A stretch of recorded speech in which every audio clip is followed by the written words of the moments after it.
En un escenario de conversaciones y un escenario de información también para la comunidad cochabambina. Ahora nos encontramos con el doctor Julio Beizaga, Fernando Mayorga, para conversar un poco y orientar también a la comunidad sobre las circunstancias o la coyuntura política que caracterizan a este nuevo gabinete ministerial.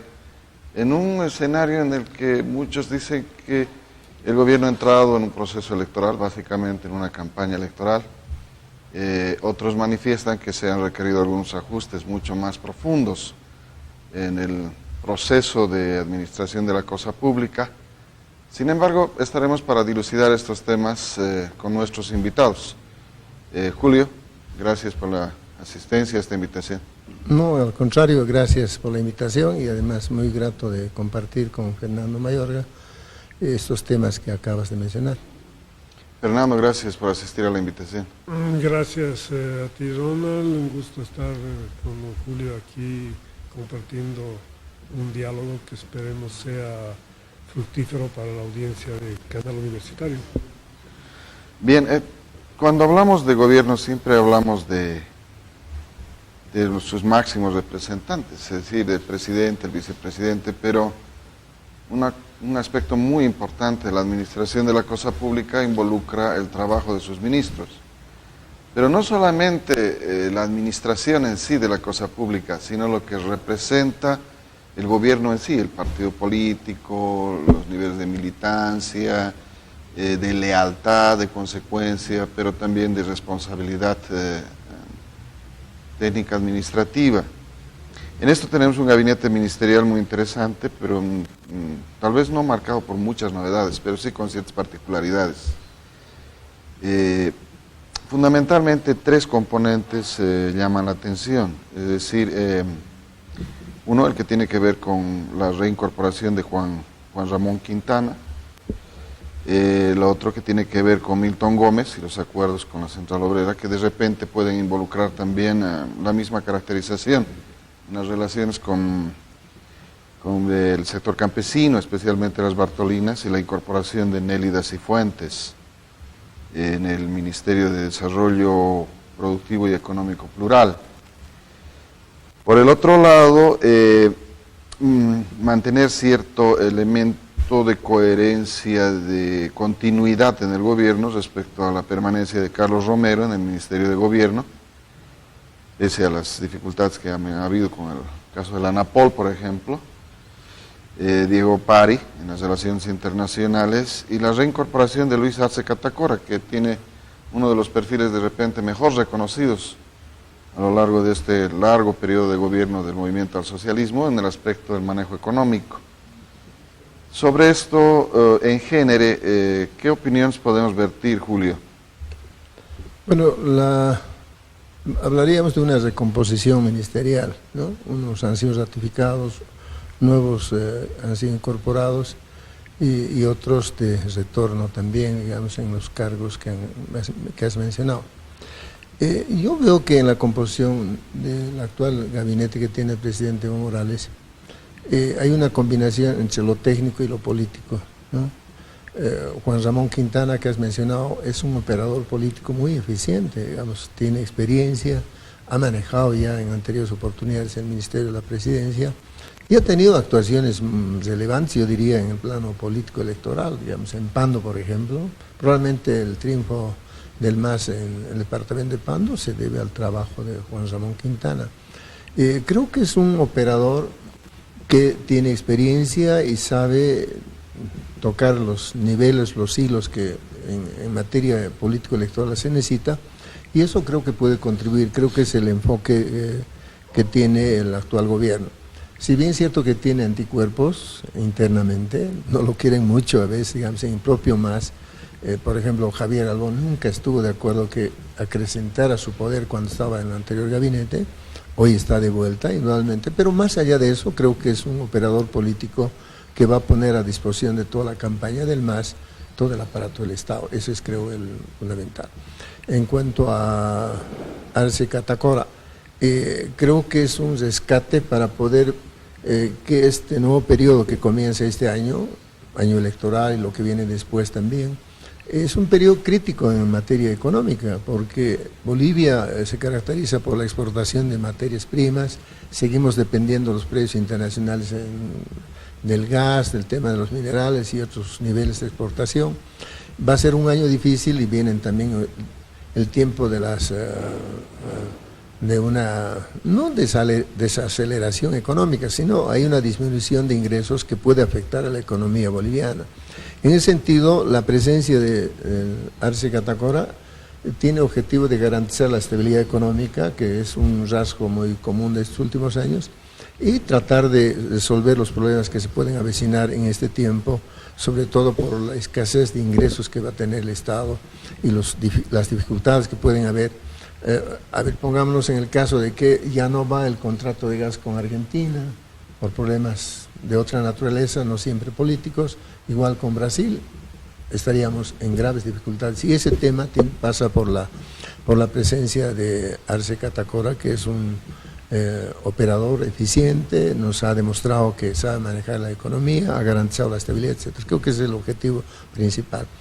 De Oscar Coca, no tiene mucha experiencia, él es auditor, digamos, ha trabajado siempre, pero es un hombre de confianza del gobierno. De San Simón, por cierto. Sí, ha vuelto, no ha vuelto a esa cartera, él estuvo en el Ministerio de la Presidencia una temporada, hoy está en Obras Públicas, que es uno de los puntos centrales que el gobierno quiere vender también durante la campaña. Probablemente va a ser uno de los operadores que intente garantizar la prosecución de las obras y otras que vendrán. Creo que es la manera de vender la imagen de este gobierno, que quiere mostrar obras, digamos, en temas de integración caminera, en fin, todos estos temas. Por lo demás, Manuel Canelas, que es un operador político, viene de las filas del MAS. No lo conocemos muy bien su perfil, no hemos sabido de otras actividades que hubiera desarrollado antes de llegar al ministerio. Es un parlamentario, digamos, que viene de esas filas, pero será también de vital importancia en este periodo electoral la presencia de él, porque en materia comunicacional es vital toda campaña para garantizar la presencia o por lo menos conservar el poder. Pero además hay que tomar en cuenta que estas elecciones de este año son distintas a las anteriores, que es coyunturas muy distintas. Es por primera vez que el MAS está en peligro de perder, digamos, la continuidad en el ejercicio del poder político. Ha habido un desgaste natural, ha habido una serie de factores que seguramente vamos a analizar, que lo ponen en una situación bastante complicada, difícil, pero para eso es lo que ha intentado recomponer su gabinete ministerial, para ver con más seguridad, con más solvencia y con más confianza en este proceso electoral. Fernando. Sí, más que hacer un balance de las personas que retornan al gabinete o que se incorporan, ¿no?, por primera vez a sus filas, me interesa previamente hacer una lectura general. El gobierno del MAS tiene un rasgo peculiar, el estilo de gobierno de Evo Morales. Está basado en una coalición de gobierno donde las organizaciones sociales cumplen un papel central. Y por eso las decisiones que toma el presidente, y en una labor combinada con el vicepresidente, tienen por lo menos dos patas, ¿no?, sobre las que se asienta la coalición para la toma de decisiones. Una, sin duda, es el gabinete, pero este es el caso del gobierno boliviano, es peculiar porque si bien el gabinete es decisivo, el papel de CONALCAM es fundamental.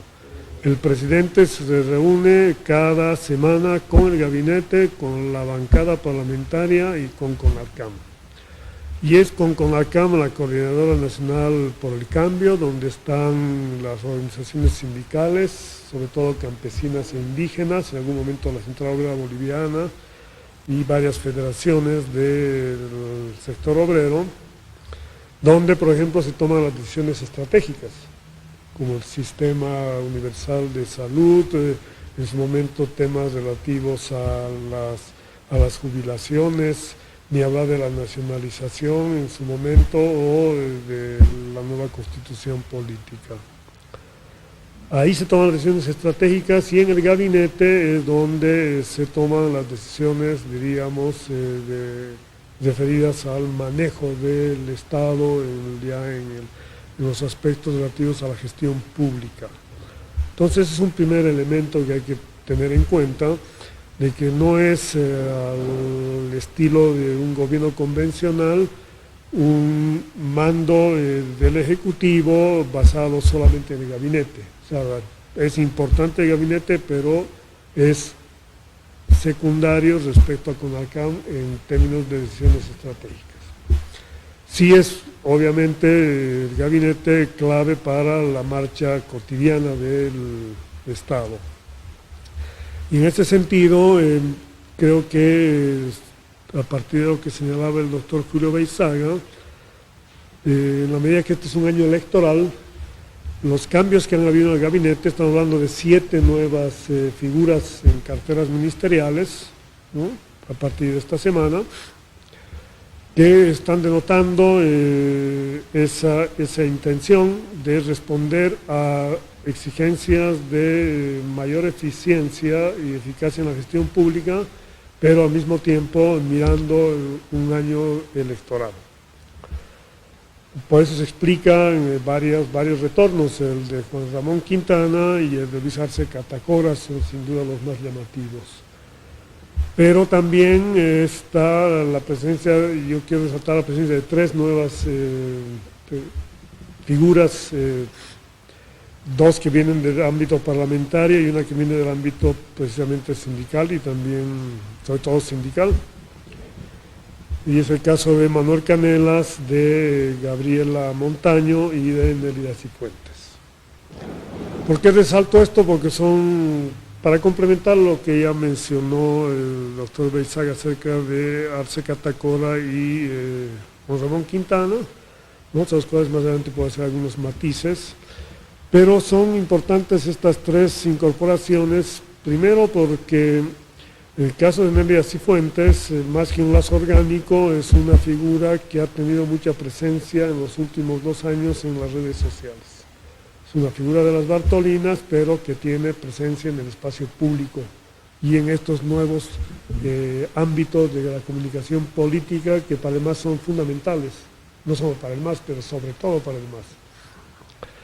Segundo, Gabriela Montaño, que viene de presidir la Cámara de Diputados, asume la cartera de Salud, cuando el MAS viene de haber perdido hace un año una de las batallas más duras que enfrentó el gobierno de Evo Morales, relativa al Código Penal, y cuya abrogación fue resultado de una larga lucha, protesta, movilización liderizada por los médicos, por el sector médico, y quienes han estado actuando en contra de decisiones gubernamentales de manera permanente y que han intentado articular sus protestas sectoriales a las demandas por el respeto a los resultados del referendo del 21 de febrero de 2016. Entonces es un sector que es de movilización contraria al gobierno, que ahora va a tener de interlocutora a una ministra que tiene mucha capacidad política, ¿no? Y ahí esa es una respuesta muy clara del gobierno frente a un sector que se moviliza en contra del gobierno. El caso de Manuel Canelas, él es parlamentario, estuvo de viceministro de Planificación, y él tiene una formación profesional muy importante, ha hecho estudios de posgrado en ciencia política en España, ¿no? Está muy ligado a la generación que gestó en España el grupo Podemos, ¿no? Es una persona de producción intelectual, de mucha capacidad y además es joven y por lo tanto conoce muy bien los desafíos de la comunicación política en esta época de preponderancia, de importancia de las redes sociales digitales. Y creo que la comunicación política necesitaba, desde la perspectiva del gobierno, una figura que tenga no solamente capacidad de atención a los medios de comunicación masivos convencionales, sino también a esta nueva esfera pública matizada por el WhatsApp, por el Twitter, el Facebook, ¿no? En ese sentido creo que a eso responde su presencia. Cierro con una idea que es importante resaltar. Desde hace años el gabinete ha estado cumpliendo una función político-electoral evidente y directa, porque como vivimos una época distinta, porque hay consultas ciudadanas permanentes con los referendos por autonomías, por estatutos autonómicos, hubieron elecciones judiciales, para esos eventos se define que un ministro se va a hacer cargo de un departamento, en términos de organización y movilización electoral, ¿no? Entonces hay que esperar también cómo define esto en esta oportunidad, y seguramente van a estar establecidos roles de los ministros, que aparte de su labor al mando de su cartera, también va a estar organización de campaña electoral en una determinada región. Y ese es un rasgo también que destaca, que muestra un rasgo peculiar del gabinete de ministros en nuestro país. Bueno, creo que lo que se coincide básicamente es que el gobierno y el gabinete como tal se mueve en un escenario político electoral casi de manera permanente. Y además paralelamente cumple la función técnica, es decir, la gestión de gobierno en sí misma. Y también podemos decir que es un efecto de un acuerdo político, de una administración política electoral, de gobernabilidad, no solamente de gobierno, el hecho de mantener algunos nichos con determinados sectores producto de repente del CONALCAM y de los acuerdos que hayan ahí. Por ejemplo, Nelida Cifuentes hereda el trabajo de Eugenio Rojas y también de Nemesia Chacoya, es decir, hay una línea ahí de permanencia de determinados actores. Lo mismo va a pasar con Milton Gómez, que ha ido heredando los acuerdos con la Central Obrera para el Ministerio de Trabajo. Pero por el otro lado también hay elementos propios del partido, o sea, como quien dice del MAS, o sea, no solamente el CONALCAM, sino del MAS como gobierno tal, ¿no? O sea, directamente vinculado a la gestión técnica del gobierno. Me animo a decir, por ejemplo, el caso de Zabaleta en una cartera muy delicada, que es el de defensa. Juan Ramón Quintana, el mismo Carlos Romero, y Luis Arce, es decir, que son parte de una estructura de partido, pero que en función de gobierno como tal, no solo de acuerdo político, como el caso que pueda ocurrir con algunos ministerios, y el caso del CONALCAM. Y algunos otros que, bueno, han sufrido mucha crítica, pero se mantienen, como el caso de Roberto Aguilar Gómez en el Ministerio de Educación, pese a las muchas dificultades en los contenidos pedagógicos, en el manejo del sistema educativo nacional, y bueno, una suerte de devaluación de la calidad académica en el sistema escolar. Por el otro lado, vemos algunos elementos que involucran el control de algunos sectores movilizados. En esto, Fernando parece que da muy bien en el clavo con el tema de Gabriela Montaño. Es decir, una actora política muy dura, muy sólida respecto a las políticas del gobierno como tal y del presidente mismo, en una de las carteras más complicadas, porque estamos en vísperas de otro conflicto, cuando hablamos del Seguro Social Universal, ¿no? El Seguro Universal. Entonces, estamos viendo una cartera no solamente típica, es decir, de acuerdos políticos a través del CONALCAM, de gobierno como tal en la vigencia del movimiento al socialismo, en su línea de conducta política, sino también de contingencia, es decir, viendo un proceso complicado para este año, no solamente un escenario electoral, sino también un potencial escenario de conflicto social. ¿Es así o me equivoco, Fernando? Cualquier gabinete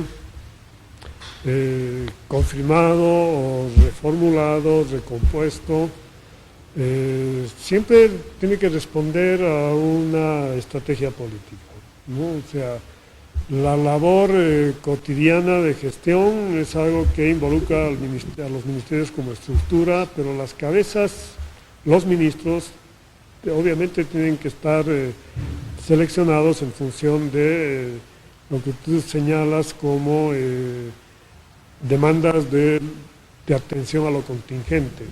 Y en este caso es una coyuntura política que electoralmente se ha adelantado. El domingo 27 de enero se realizan las elecciones primarias, ¿no? Y ya con su convocatoria se inició el proceso electoral con rumbo hacia octubre de 2019, ¿no? Entonces es normal que los aprestos electorales estén presentes, ¿no? La evaluación de las gestiones de cada ministerio creo que requieren así miradas específicas. Lo que interesa resaltar a propósito de lo que mencionaba el doctor Julio Beizaga con el retorno de dos figuras o tú, Ronald, con la presencia, la permanencia de otros ministros en sus cargos, ¿sí? Es esta lógica normal de la política que es la continuidad y el cambio, ¿no? O sea, pero en el caso del retorno de Juan Ramón Quintana y de Luis Arce Catacora, creo que es importante resaltar un elemento. Arce Catacora fue el ministro, junto con David Choquehuanca, que tuvieron mayor tiempo de permanencia en el gabinete, 11 años. Eran los dos. Es decir, junto al binomio Evo Morales, Aurora García Linera, solamente hubieron dos personas que estuvieron, ¿no?, más del 80% de la gestión, que eran Arce Catacora y David Choquehuanca. Ahora retorna Luis Arce Catacora, ¿no? O sea, que va a ser el ministro de mayor tiempo de presencia en el gobierno durante todo el proceso de cambio. El tercero de mayor tiempo de vigencia y duración es Juan Ramón Quintana, que estuvo 2 veces en el Ministerio de Gobierno y en total se sumaban 9 años de presencia él como ministro. Y en un interregno como delegado presidencial justamente en la zona del oriente, ¿no?, para Pando, y toda la zona de Pando, Beni, la zona amazónica. Y ahora retorna, entonces otra persona que va a tener, y la siguiente persona que está más tiempo en funciones ministeriales, aunque en distintas carteras, es Carlos Romero, ¿no?, que además es encargado de Santa Cruz, un lugar clave. Entonces, en ese sentido es que hay como que unas piezas muy firmes, ¿no?, lo que tú mencionabas de estructura de gobierno, ¿no?, más que de partido, que son las que le dan continuidad, ¿no? Y luego otras presencias, la de Manuel Canela, la de Gabriela Montaño, la de Miguel Cifuentes, ya tienen una respuesta a los requerimientos coyunturales, ¿no? Y creo que eso es lo que marca, digamos, el carácter de este nuevo gabinete ministerial. Julio, una cosa que me llama mucho la atención, además que puedes continuar también, ¿no?, con lo que habíamos planteado con Fernando, es decir, el caso de Rafael Alarcón Orihuela, ministro de Energías. Alguien decía que el mejor gobierno es aquel que no se nota, ¿no?, porque nadie sabe, por ejemplo, quién gobierna Suiza. Y este ministerio tiene esta característica, ¿no? Hemos tenido un especial repunte en materia energética con varios programas. Tiene que ver con exportación de electricidad, políticas energéticas en el tema incluso de servicios básicos, como el tema del gas. Y Rafael Alarcón se mantiene como ministro, no es muy notado, pero parece que fuera muy, muy eficiente. ¿Qué sabemos de él? Muy poco, pero por toda la información que yo tengo de lo que están trabajando en materia de energía, para exportar energía, digamos, a los países vecinos, ENDE, por ejemplo, realmente es un poco, nos hace recuerdo lo que fue antes de la capitalización, el tema de la privatización. ENDE era una empresa modelo en América Latina, tenía una reputación internacional extraordinaria, digamos. Yo recuerdo a algunos amigos que trabajaban en esa empresa.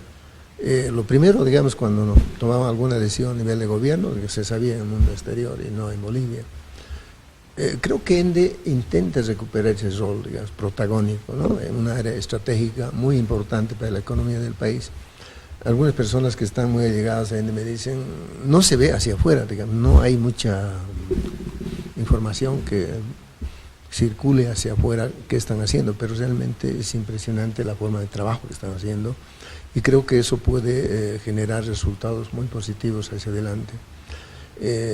Es probable que no tengan experiencia en manejo comunicacional hacia afuera, pero de repente en materia estratégica no hay que ser tan comunicativos, socialmente compartir, etcétera. Creo que hay que trabajar de manera metódica, sistemática, etcétera. Y creo que ese trabajo técnico puede representar un hito importante dentro de la economía nacional. De repente por ese lado, digamos, no aparece nada en la escena, no está en contacto con los medios, etcétera, pero es un trabajo muy interesante que hay que reconocer. Y creo que una de las formas de poder superar esta política monoexportadora de materias primas, tenemos que pensar en el valor agregado, digamos, de algunos recursos que puede generar Bolivia. Creo que es tiempo de pensar, digamos, en una política de en qué podríamos ser competitivos y qué podríamos exportar hacia afuera, porque no todo podemos hacer. Eso es lo que hacen los países europeos. Cada país sabe exactamente qué es lo que puede vender y puede en condiciones competitivas y cómo puede generar ingresos, ¿no? Creo que en ese nivel es importante este trabajo que están realizando en esa área y probablemente en otras áreas tampoco no conocemos mucho de cerca. Hay un trabajo silencioso, pero esperemos que sea en buena hora y sobre todo para poder mejorar la salud de la economía boliviana, que va a tener dificultades. Ese es un tema. El otro tema que yo quisiera complementar es lo siguiente. En el gabinete, periódicamente hacen análisis, hay un sector de análisis político, el área económica, el área social y el tema interno, digamos, eso con Carlos Romero. El presidente, de acuerdo a lo que me han comentado, digamos, personas que han estado ahí sentados, hay ciertas personas que tienen mucha relevancia en su intervención, en lo que formulan, en lo que comentan, en lo que deben contribuir a las decisiones políticas. Desde luego que hay la presencia del vicepresidente es importante porque tiene mucho que ver con muchas materias políticas públicas, pero normalmente el presidente escucha a quienes sí merecen ser escuchados, al resto nada, digamos. O sea, hay ministros que no son tomados en cuenta, no tienen ningún grado de influencia, gravitación en la definición de una decisión política. Pero en este caso yo entiendo de que va a haber una sintonía del nivel político, nivel económico, de temas sociales, porque todos los componentes están orientados a lograr que la gestión pública demuestre resultados, porque quieren vender una buena imagen como servidores públicos, quieren mostrar no solamente que saben gobernar, sino también saben lograr resultados. Y en esa línea, por ejemplo, el tema de salud es vital. Si Gabriela Montaño no tiene la suficiente capacidad como para poder pasar las dificultades, las contingencias que pueden venir, normalmente va a quedar aplazada. Es dura, efectivamente, es una operadora muy eficiente. Yo sé que goza de mucha confianza del presidente, pero este tema de salud va a ser como la lucha con el tema del sistema, el código del sistema penal, que va a ser durísima. Por un hecho muy simple que está a la vista, no hay las condiciones materiales como para implementar este seguro de salud, porque para eso se necesita mucha inversión. El Estado tiene que invertir, o sea, en infraestructura, en personal, y en una conjunta. A mí me contaron de esta política en Uruguay, digamos, algunos amigos médicos, igual hicieron en Uruguay esta política, pero al final resultó un fracaso. ¿Por qué resultó un fracaso? La gente se ilusiona con entrar al sistema de seguro social, digamos, tiene la esperanza, pero en la hora de la verdad, si el Estado no ha dotado los medios necesarios, es casi nada. Pero además la gente que va a llegar a servicios, el Estado no le va a pagar la medicina, la intervención, en fin, etcétera, cosas raras, costos altísimos, etcétera. Entonces, la gente, digamos, de tercera edad, adulto mayor, tiene una carga en materia de salud muy complicada para el tema de seguridad social. Es lo más alto que hay en el mundo. Entonces, cuando el Estado no dota, no facilita los medios, realmente la gente se va a quedar frustrada. Y en Bolivia podemos tener esa dificultad. Por ese lado va, creo, el tema este. Otro tema que la descripción que hace Fernando, que un poco veo lo que ocurre en el trópico. En el trópico hay varios gobiernos municipales, tienen sus instancias, ¿no? Ejecutivo, legislativo, los sindicatos. Pero allá la decisión política en materia político-electoral normalmente lo toma las 6 federaciones, donde está el presidente como jefe, ¿no? Está por encima de sus gobiernos municipales.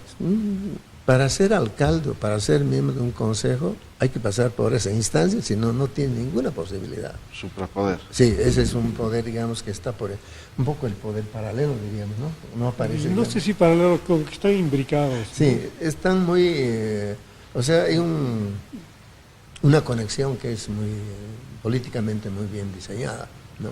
Claro, el poder paralelo tiene uno que es el poder social o el poder formal, que no funciona. Pero aquí hay una imbricación muy interesante que tiene sus resultados.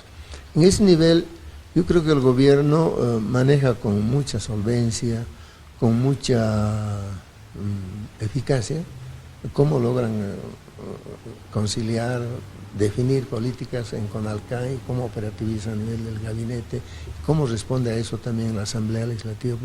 Creo que es un aparato estatal que funciona de manera orgánica, de manera funcional y tiene una perspectiva de desarrollo. Lo que no hemos visto en años anteriores, si comparamos con los primeros 20 años en la democracia que vivimos desde el 82 a este lado, igualmente era una repartija, una feudalización del poder fracturado por los partidos, ¿no? Alianzas, etcétera, que no garantizaban nada. Hemos llegado al extremo en la época de Goni, por ejemplo, cuando el MIR salió. El segundo gobierno de Goni, Jaime Paz seguramente desde, ¿qué se llama el lugar donde vive él? En Piñapi. En Tarija. En Tarija, pero hay un lugar donde Picacho. En Picacho, mandaba vía fax, estos son mis ministros, punto. No interesaba quién era, cómo era, si gozaba de confianza. Mejor no acordarse de esa época que es fatal. Entonces, hoy vivimos una situación muy distinta, ¿no? Donde funciona el partido gobernante, tiene sus estructuras, digamos, sus niveles de coordinación, indudablemente que es diferente, ¿no? En ese sentido, creo que tiene particularidades este gabinete que está inscrito en el nivel técnico-político, fundamentalmente, ¿no? Con lo que anotaba Fernando. Inclusive hay un ministro encargado de tal departamento que tiene que coordinar con el gobernador de tal lugar, etcétera, ¿no? Tienen dificultades porque también la recomposición, digamos, del espectro político ha variado en Bolivia en los últimos años, ha variado, eso también va a influir mucho en lo que tienen que hacer ellos, ¿no? Sí, creo que, si me permites, creo que es un gabinete sólido, más fuerte que el anterior, porque justamente tiene que responder más a los desafíos de una coyuntura muy difícil, ¿no? Porque es lo que decía el doctor Beizaga al inicio de su primera intervención. Es un contexto electoral no favorable, al más como lo fue el 2014 o el 2009, no es adverso. Y ante ese escenario es que este gabinete resalta por estas características. Un elemento que me interesa resaltar es relativo al estilo de gobierno de Evo Morales. Yo estoy haciendo desde hace más de un año una investigación sobre estilo de gobierno, ¿no? Para ver qué elementos de la teoría política permiten explicar un estilo que señalaba que se asienta en gabinete, pero se asienta también en organizaciones sindicales. Y a nivel del gabinete es precisamente esta idea de qué voces son importantes para toma de decisiones estratégicas, pero sí hay un rasgo clave en el funcionamiento del gobierno boliviano desde el año 2006, es esta combinación de tareas entre presidente y vicepresidente. O sea, no hay decisiones ministeriales que no pasen por el tamiz o del presidente o del vicepresidente, generalmente por la convergencia de opiniones entre ambos. Obviamente el liderazgo de Evo Morales es incontrastable, pero el papel de vicepresidente, y más aún si uno analiza comparativamente con lo que era en el pasado, el rol del vicepresidente es sustantivamente distinto, ¿no? Y es lo que le da también continuidad a la gestión. Y un pequeño elemento a lo que tú, Ronald, resaltabas acerca del Ministerio de Energía y Hidrocarburos, ¿no? Justamente, si uno recuerda el mensaje del presidente del 22 de enero, hay un momento en que resalta esta opción por las energías alternativas, algunas de ellas vinculadas a la exportación, precisamente, ¿no? Y creo que por ese camino es que han empezado ya a rendir frutos algunos planes de industrialización, y al mismo tiempo están los avances en el tema del litio, por ejemplo, que tiene otras señales interesantes, porque a diferencia de las ideas de nacionalización y estatización cerrada, en el caso del litio se llega a un acuerdo con empresa privada alemana, ¿no? Y en algunos casos ha hablado de alianza público-privada, el presidente, eso es claramente en el tema agroindustrial, y creo que está mostrando ya unos primeros avances en esta búsqueda de una matriz productiva más diversificada, lo que se llama de base ancha, para evitar esta dependencia de la monoproducción, ¿no? En ese sentido, como el ministerio, como señala el doctor Beizaga, está enfocado en estos planes estratégicos, ¿no? Está fuera de la coyuntura en cierta medida, no en cierta, en gran medida está fuera de la coyuntura política, y es por eso que no es una figura tan visible, y creo que en ese sentido ¿no? los resultados darán cuenta de su gestión más que sus declaraciones. Mira, es el Ministerio de Energía, ¿no? Está separado ya del de hidrocarburos, donde está Luis Sánchez, que creo que tiene más problemas que, más desafíos que Aguilar, ¿no? Perdón, que Alarcón. Bueno, el otro día conversaba con un colega, Willy Waldo Alvarado, y él me decía que este gobierno tenía una característica muy particular respecto a otros gobiernos del mismo cuño, entre comillas, ¿no? Que manejaba, bueno, por lo menos maneja ahora dos componentes fundamentales, y la administración de la cosa pública paralela a la gobernabilidad, y la gobernabilidad siempre vinculada a procesos electorales, políticas de consenso y demás cosas, ¿no? Y el tema de gobierno con una cierta sobriedad y dureza, ¿no? Como el caso del Ministerio de Gobierno o el Ministerio de Economía con Luis Arce, y la política exterior manejada por Choquehuanca, que de alguna manera tiene cierta continuidad con Diego Pari, ese no ha cambiado mucho, ¿no? Y por el otro lado tiene sus acuerdos políticos, acuerdos políticos que le permiten cierta gobernabilidad, no solo gobierno, o sea, gobernabilidad, ¿no? En este caso Nelida Cifuentes como ministra de Desarrollo Productivo y Economía Plural, Milton Gómez, el mismo César Cocarico, ¿no? Son parte, digamos, de los acuerdos de gobernabilidad, lo que se veía como una suerte de corporativismo, que había generado un cierto hegemonismo del partido a nivel nacional, con una visión autocrática del presidente.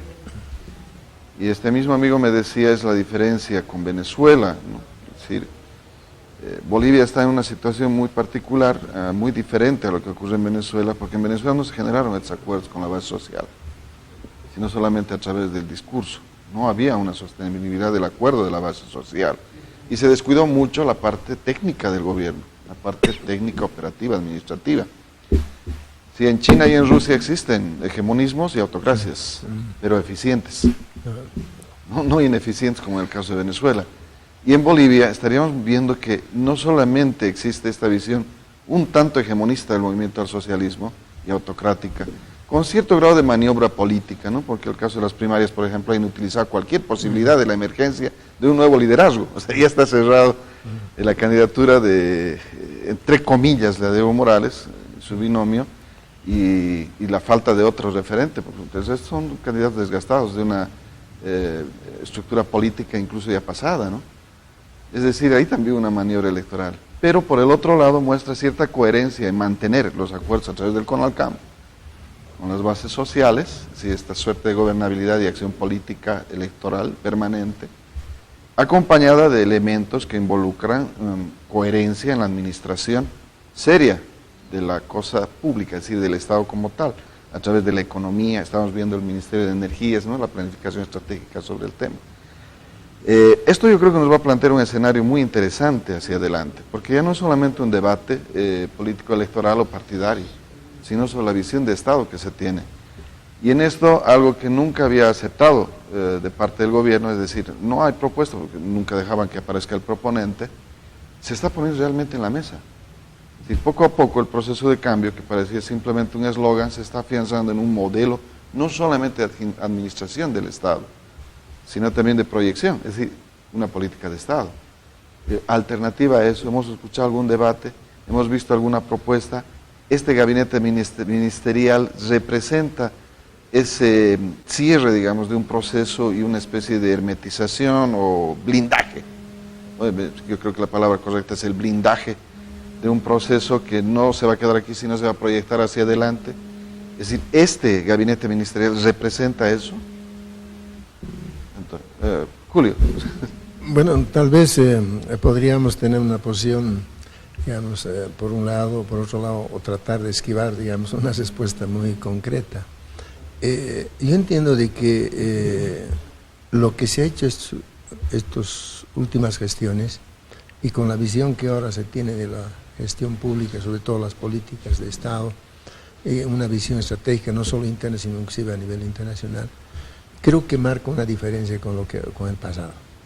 Creo que estamos viviendo un momento histórico muy distinto a lo que normalmente cada gobierno era tan pasajero por 5 años, 4 años, y otra vez comenzar de cero, digamos, ¿no?, con nuevas acciones, nuevas visiones. Está cambiando de nombres a los ministerios, ¿no? Claro, y además cada vez bajaban, digamos, la fotografía del presidente, que había con el entrante, etc. Un poco se parece a la película de Su Excelencia de Cantinflas, ¿no? Un discurso nuevo. Creo que marca un hito distinto de esas épocas a lo que hoy representa Bolivia. Entonces, en ese contexto, este gabinete, el gobierno del MAS, digamos, tiene una connotación distinta, ¿no? Por esos estilos, por esas formas de hacer. Creo que hay una visión estratégica, cómo debemos crecer como país, cómo deberíamos avanzar, ¿no?, en ese sentido. Y desde luego que este ministerio tiene rasgos que pueden representar positivamente esos niveles de aspiración boliviana, de ese anhelo que tenemos de crecer, porque en la medida en que Bolivia como país en América del Sur, en el corazón de América del Sur, no nos organizamos, no planificamos el desarrollo económico y social, no tomamos las previsiones, nunca vamos a tener un rol gravitante en las relaciones internacionales, como en el tema del mar, por ejemplo, ¿no? No vamos a tener un peso específico. Creo que es tiempo que, a partir de esta experiencia que se está dando con este gabinete y con lo que vienen después, los cambios que habrá, no hay otro gobierno, si hay un cambio de gobierno, no puede tener una mirada, digamos, hacia el pasado, sino tiene que mirar hacia adelante, pero rescatando lo positivo de esta gestión que hay, porque no podemos negar que hay cosas positivas que se pueden rescatar de esa gestión, y superando las deficiencias, los errores que se han cometido. Toda gestión pública tiene esas connotaciones. No habría, digamos, una perfección. Pero además, en este nivel, lo que estoy notando es que los dirigentes políticos no tienen derecho a equivocarse, digamos, a la hora de tomar decisiones políticas que van a beneficiar o van a perjudicar a toda una comunidad, ¿no? La historia universal está plagada de ejemplos. Hay dirigentes políticos, si bien cierto, han pasado de un Estado democrático a la autocracia, pero por el bien de un país, pero en políticas muy decisivas para emprender el camino de desarrollo, ¿no? Hay dirigentes políticos que pueden apostar, por ejemplo, con solo la educación y la salud se pueden superar muchos problemas en Bolivia, ¿no? estoy convencido que la izquierda en América Latina, en el mundo, ha demostrado que tiene capacidad de gobernar. Pero también está muy tentado los actos de corrupción, que es lo que debilita, ¿no?, en lo fundamental, digamos, una gestión pública. Y eso es el parámetro tal vez más negativo que podemos ver, ¿no? El caso de Lula en Brasil, podrías ver varios casos. Pero la dimensión boliviana en este contexto, con este gabinete, está apostando en este momento pasar este momento difícil que es la coyuntura electoral de octubre, que se les ha presentado un momento muy complicado, porque la legitimidad del esquema, del presidente sobre todo, digamos, está en bajada, digamos, hay un descenso notable, y ahora ya no hay ese tiempo como para decir, en las elecciones judiciales 70% vamos a ganar, no es el tiempo de eso. Hay un desgaste natural, hay un proceso de declive por varios errores que se han cometido, etcétera. Indudablemente que ahora es el momento de poder enmendarlos, corregirlos bien. A mí me presenta en lo global, digamos, el gabinete muy interesante, digamos, el gobierno ha tomado conciencia, ha rescatado a las personas que son necesarias y ha incorporado a otros, y hay otros que están trabajando, ¿no? Entonces, es la mayor apuesta para poder mejorar el nivel de aceptación ciudadana en estas elecciones que se avecinan. Fernando, sí, ya manera de conclusión. Voy a referirme a lo que mencionaste en tu intervención, que me parece muy interesante, que es caracterización de la gobernabilidad, del estilo del propio modelo político, y me limito a resaltar tres aspectos, tratando de enlazar tus interrogantes. Primero, que evidentemente el proceso de cambio como un conjunto de transformaciones estructurales es irreversible ya en sus efectos sobre las relaciones Estado-sociedad, ¿no? O sea, ya no solamente al margen, los datos cuantitativos nos muestran, y hay los profundos cambios en la relación economía sociedad y política. El resultado es este nuevo modelo de Estado. Y tú, Ronald, bien hacías una diferencia con Venezuela, ¿no?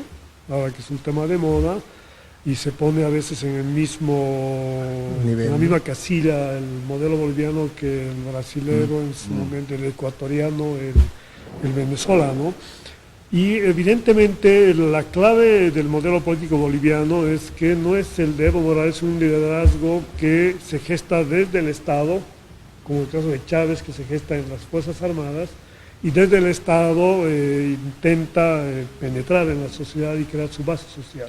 Y Maduro casi designado por Chávez, Y ¿no? por eso todo era cupular. En el caso de Bolivia, el liderazgo de Evo Morales surge de la base sindical, y es por eso que su presencia no se entiende sin la participación de las organizaciones sociales, sindicales, campesinas, indígenas, obreras. En ese sentido es distinto el modelo, porque tiene arraigo social, tiene base social, que tiene enorme capacidad de movilización, no solamente política, electoral, también ahora económica, social, es la expresión de la movilidad social, ¿no? Y en ese sentido es otro tipo de gobernabilidad el que se desarrolla. Es un modelo de gobernabilidad basado precisamente no en pactos como en el pasado, cupulares entre jefes de partidos, a veces entre partidos, sino que son pactos, acuerdos, ¿no? Intercambios políticos entre organizaciones sociales, sindicales, de una sociedad como la boliviana tan fuertemente organizada desde los años 50, en formato sindical, y en ese marco es que el liderazgo de Morales tiene otras características, ¿no? Su gran desafío es ese que tú mencionas como hegemonismo, un hegemonismo, intento de capacidad hegemónica que se ha debilitado en los últimos 2 años en particular, y que me imagino puede ser motivo de un otro momento de conversación para evaluar ya los desafíos que enfrenta la política boliviana en la coyuntura que empieza el 27 de enero con las primarias y termina con las elecciones generales en noviembre de 2019. Sí, yo creo que podemos dejar para adelante temas que seguramente están pendientes sobre la mesa y también atenta a la comunidad por escuchar una opinión. El presidente ha hecho referencia a la corrupción. Eso es algo bueno, porque es algo también que le ha hecho daño. Entonces, él acepta un reto hacia adelante, una lucha contra la corrupción. Tenemos el problema de la inclusión social en materia de salud y educación, que no se ha consolidado, no se ha cerrado. Y esto involucra mucho los aportes a la seguridad social. Es decir, la gente que aporta a su seguridad, a su seguro médico de salud y a su seguridad social a largo plazo, ve una amenaza en sus aportes. Este va a ser un tema muy complicado este año, muy delicado además. Y luego tendremos que ver algunos otros elementos que caracterizan a un gobierno muy propio, muy particular, respecto a la opulencia, a la megalomanía, en algunos otros aspectos que pasan, digamos, como la tapa de las revistas y a veces perturban la voluntad de leer el fondo, el contenido, de leer el fondo y estos otros proyectos, ¿no?, de los que habíamos hecho referencia y muchas veces se omiten. Un proyecto energético y estas cosas también, ¿no?, hacia adelante. Bien, agradecerles realmente mucho y por esta apertura sincera, digamos, en el debate, sin muchos prejuicios políticos e ideológicos. Y estridencia, eso sería lo interesante de evitar, pero también no evadir, ¿no?, algunos otros elementos que son muy particulares en el lenguaje, que toda la comunidad entiende, y no necesariamente es un lenguaje muy técnico, muy académico. Gracias a la comunidad.